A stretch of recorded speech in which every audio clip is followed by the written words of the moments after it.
Hi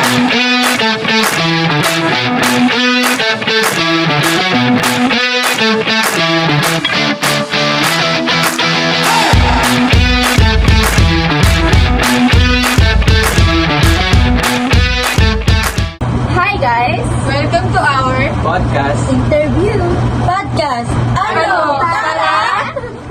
So, hi guys! Kasama namin ngayon si Ma'am Mary Jane Bautista. Hello po. Our collection head or officer ng Ramrod Supermarket. Unang katanungan ko, sino ko po sa kumpanya at ano po yung position? Ako yung tumatayong collection head ng supermarket. Kung saan lahat ng nanangulit ang ahente nasa doon. Lahat ng mga invoices nila, meron kaming 5 branch. Lahat ng for collection ng 5 branch na to, nahawak ng mga salesmen, hindi naman lahat ng data. Next question. Anong mga governance practices ang pinatutupad upang masiguro ang ethical decision making, pagsunod sa batas, for compliance, at pananagutan accountability sa inyong collection department? Sa amin kasi, lahat ng resibo na inahawakan namin, yun yung mga deliver natin. Lahat ng mga produkto na meron tayo sa isang tindahan, doon lahat may nakadito. So, kailangan siguraduhin presyo ko yung lalagay nila doon ay kasi once na iba yung presyo na nandun, maapektuhan yung presyo natin sa mga items. Andyan ang DTI na nagpa-pricing na following. Once na iba sa price table nila doon sa lumabas ko, magkakaroon. So dapat lahat ng presyo na pumalo sa ating komunidad, pinag-aaralan mo. So kami naman na may hawak ng dinodouble check namin, paro sa kami, hindi kami magkamali ng overpricing, underpricing. Pag overpricing kasi, penalty mo yun. Pag underpricing naman, pag-ibig na nito. Kasi kita ka doon. Next question po. Paano nyo nabagalan pag-iisip sa collection habang tinitiwag ng mga reserve at pagkakal ng mga client? Kailangan kasi doon, properly doon. Pag meron, resibo na nilalagay sa hindi na lupa sa tama ba ang pagkakarisip? Tama ba yung nilisip? So, sa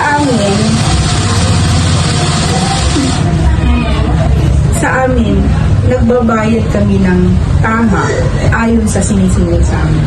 So, dapat lahat ng nababayaran na yun is makita mo rin na tama din na naipapasa sa consumer.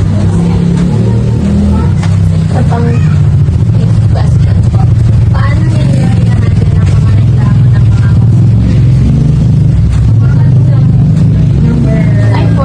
Number 1. Anong mga hakbang o pamamaraan ang ginagamit ninyo upang ma-monitor at masuri ang performance at ethical conduct ng inyong collection staff? Actually, ang tindahan hindi lang naman sa collection staff dumadaan. Una, sa receiving pa lang. Doon pa lang sa receiving mo, dumadaan ang mga receiving. So, kailangan yung mga natatanggap ng produkto, walang BO, unang-una. Sa BTI kasi, bawal ang date. So, dapat doon pa lang sa receiving, na-check mo na kung tama yung item, walang damage, gano'n. Ngayon, yung lahat ng dumarating na yun, may proper encoding din na tawag. Yun yung stocking. Papunta sa server, sa unit, or sa system na ginagamit ng customer. Doon pa lang, sa papasok niyo sa resibo na yun, makikita mo na tama o hindi ang resibo. So, doon pa lang makikita mo na yung presyong ibinabalik nila ay tama. or may bias, may mali ka nilagay, may walang discount. Para doon sa pagkasa mo doon sa papunta sa front end, ano yung nasa cashier na, kung ano yung ginawa doon, yun yung papasa doon. So, kumbaga, ang tindahan, hindi lang sa collection na umiikot siya. Meron tayong back end, meron tayong collection, meron tayong front end. So next po, paano niyo po na-handle ang mga reklamo ng mga customer? Ang mga customer minsan, hindi naman lahat. Mahirap ito. Diba? Kahit sa akala mo tama na, meron pa rin silang mali na natasabi. Meron din yung hyper, meron din yung mababang. Pag ang customer na nagre-reklamo sa'yo ay mainit ang ulo, nagagalit, huwag mong sabayan. Though, galit ka na, magbibigay ka na. Huwag mong ipakita sa kanya kasi mas lalong walang masisettle ko. Kahit mag-alberto ka na, pag-alis na okay na. Kasi ang kagalasang customer, hindi yung nagtatanong, kundi may time na namutulong, may time na talagang antipathic ka. May mga ganong customer. Meron naman mga customer na may paliwanag na ng konti, ganun. Kasi ganito kasi nabili ko mali kasi ako ganito. May instance na karaan, yung gatas. Kung matatandaan yung gatas is nag-degram. Degram ibig sabihin from 200 grams to 180 grams. Ang nakalagay sa original description is 200 grams. Ang dumating na item is 120 grams. Nalugi daw siya. Nasaan ang logic daw? Nalugi daw siya. Na hindi niya tinitingnan, bakit nag-degram na gano'n? Yung 200 grams kasi, 10. Ang degramming is 10. So instead na mag-increase ang supplier, mga manufacturer, dinidegram nila para yung talagang kukunan para sa item na yun is pakuha pa nila doon sa degramming. Instead na magtaas na ang makakuha ng consumer. Ganon. May mga iba-ibang klase ng customer. Ang pinakadalas doon, maging kalma ka, pero kahit na nagagalit ka na, kasi ang lagi nilang pinapairal doon, customers are always right. Pero may ko doon. Kami sa tindahan nararanasan namin. Pero yun yung nasa utak, yung nasa utak, customers are always right. Yes, kasi consumer ka. Pero alamin mo din, bakit, ano yung nangyayari, ba't ka nagreklamo, makatarungan ka. So next, paano niyo po natitiyak na patas ang kontrato ng kumpanya sa mga empleyado?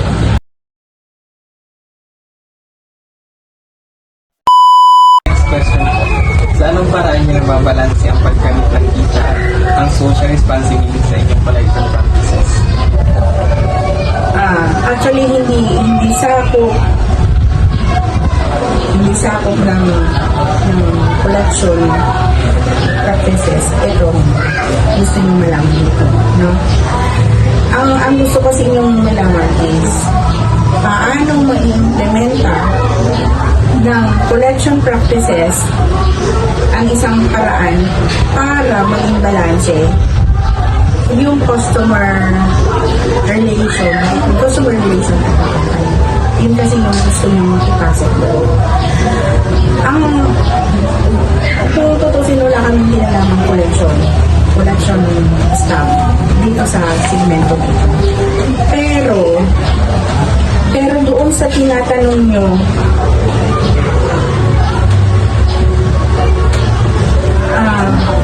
hindi kasi namin sakto na ang kita nito.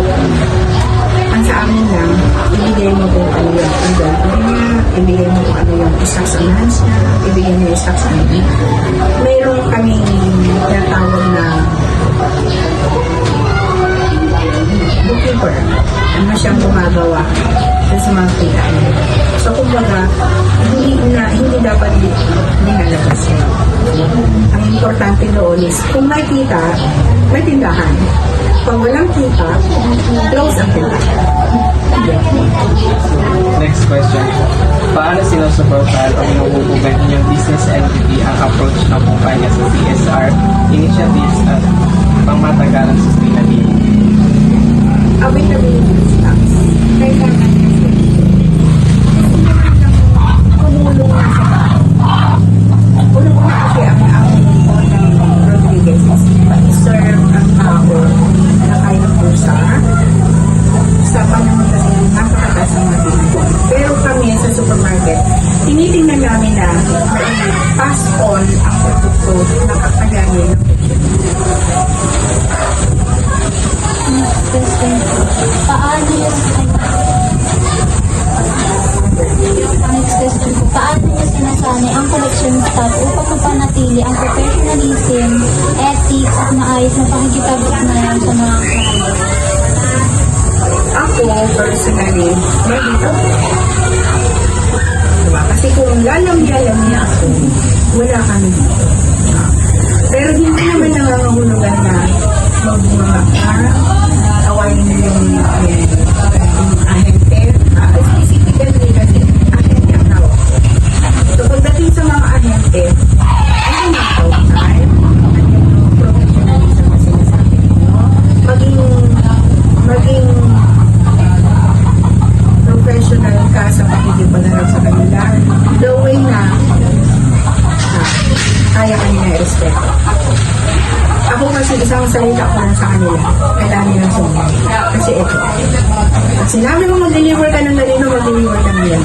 Ganun. Kasi kung lalamya-lamya ka, mabait ang amo namin. Mabait yung mga edit, mabait yung mga amo. Pag naging mabait din ako, lalamunin kami ng salesman. Meron kami 2,000 salesmen sa buong branches. So kung mabait ako, talo kami. Pero hindi kami sinasabi na matapang ako. Hindi kami sinasabi na mapagbigay ako. Mandita ako. Kasi kailangan namin yan sa isang tindahan. Kailangan, sa lahat naman ng bagay, kailangan may oops. Diba? Hindi porket mabait ka, sige. Mapupunan at mapupunan ka. So, dapat timbang lang siya. Kabaitan against stricto. Kailangan lang mo kasama. No? Next question po. Ay, salamat. Paano ay sinasama ng inyong organization ang corporate social responsibility or CSR sa inyong collection operation at sa kabuong business strategy? Yun. Doon pumasok yung mission, vision. Diba? Kaya kasabi kanina sa inyo na kung itumutuloy ang ito. Kasi para saan ba ang business? Para saan ba yung tindahan hawak mo? Diba? Una-una, to serve people. The way, nakikita rin siyempre may-ari. Hindi naman basta na lang mamigay siya ng mga dapat meron din para sa kanya. Pero sinisigurado ng kumpanya na lahat ng pangangailangan ng customer meron na. Diba? So, yung sa amin, sa aming collection staff, inaalam namin ano yung wala. Ano yung feedback ng customer. Para na pag-aaralan mo, ay doon sa ganito mas malang presyo. Doon sa ganoon may ganito sila. Kailangan kasi unang-una dyan, alamin ang kailangan ng tao. Kaya pagdating sa strategy mo, sa isang tindahan, kung hindi mo kayang hawakan ang buong tindahan, hindi ka so sa amin, kasi sa amin ang number one customer namin talaga from mundo, mga kulot. Pag bumababa sila, hindi ka nakabidyo tayo. Nakabidyo tayo. Pagdating kasi sa mga customer, ang customer namin is taga-mundo talaga. Yan talaga yung Merkulis at Sabado, bumababa yan para mamili ng bulk. Diba? Andyan yung samot-saring kumoy. Diba? Andyan yung samot-saring kakulitan. Dala yung bata, may bitbit na isa, may bitbit na isa. Ay, Alright. Diba?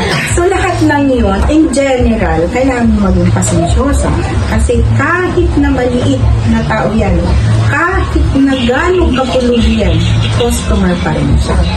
Yun. Kaya kailangan lahat ng yun pinag-aaralan mo. Sa isang tindahan, hindi lang yung kita mo ang dapat na makita mo doon. Yun. Kung paano ka makipag-mingle sa mga tao mo, di ba? Andyan yung, ma'am, ate, ganito. Andyan yung correct term doon is kung paano ka makisama. Kaya yung sinasabi dito na social, oo, yun yung kung paano ka makisama. Kung paano mo i-handle lahat ng tao. Kung paano mo gagawing epektibo yung trabaho mo para wala kang mag-disappoint. Diba? Kasi ang customer sensitive. Yun yung kabuuan ng isang tao. And so far, si landlord ngayon, gaya ng sabi ko, may limited kasi kami. Masalo, diba? San Antonio, Castellanos, at San Marcelino. Yan yun. And then meron kami extra convenience store. And soon, pagkatapos itong renovation ng bodega namin, makakaroon ng Green Plaza. Yung Green Plaza kasi ang nakalitan ng boss nila natin. So, makakatayo kami ng Green Plaza. Ang tingin ko naman, kung hindi kami marunong makisama, hindi kami estima ng customer, hindi kami mag-grow. Kaya yun yung isa sa isa sa mission namin. Parami ng tindahan para lalong ma-serve pa ng ang tao. Okay?